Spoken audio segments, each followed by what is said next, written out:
Hello everyone, welcome back my channel.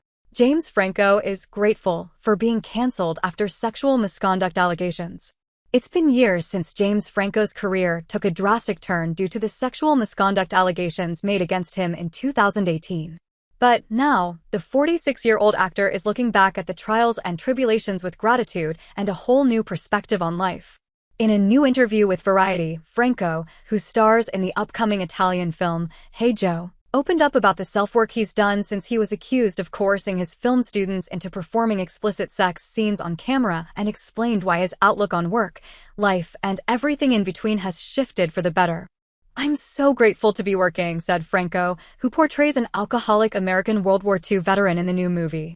"I did go through a lawsuit, and during that lawsuit I wasn't working. But then COVID hit, so everybody wasn't working.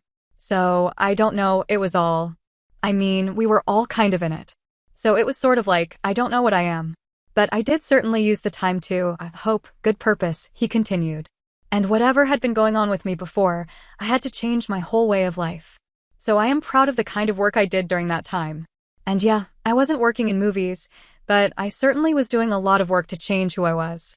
Franco, who is best known for his roles in Pineapple Express, Spider-Man, 127 Hours, and more, said that while he had a good career, before his hiatus began, it was difficult for him to fully enjoy it. "I was a workaholic. I was going all the time," he said.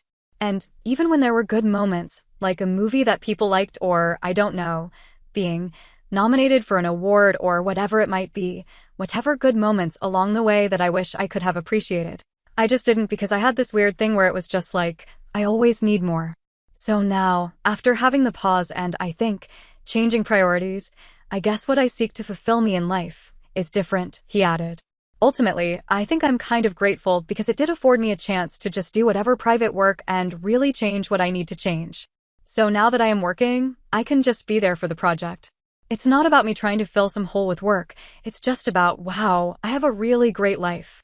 I'm very grateful, and I hope to serve whatever project I do." Franco was first accused of sexually inappropriate behavior by 5 women in an article published by the Los Angeles Times in January 2018. In 2019, a lawsuit alleged that Franco and his associates coerced students into performing explicit sex scenes on camera.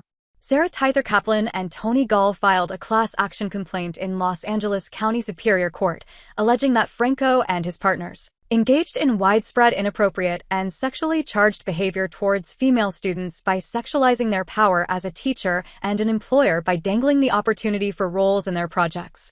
They argued they were victims of fraud, paying $300 a month for an acting school opened by Franco and his business partner Vince Jolivet in 2014, at which they claimed they were intimidated and sexually objectified.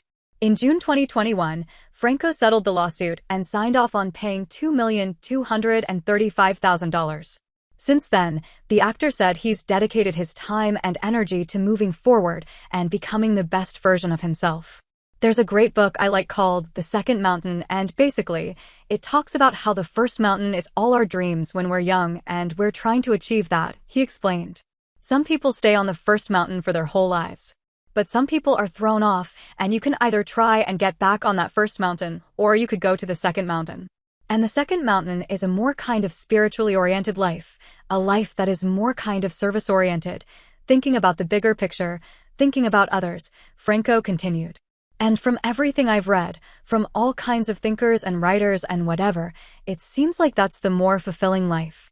And so, as painful as it was, yes, of course rejection is painful, being told you're bad is painful. But ultimately that's kind of what I needed to just stop going the way I was going.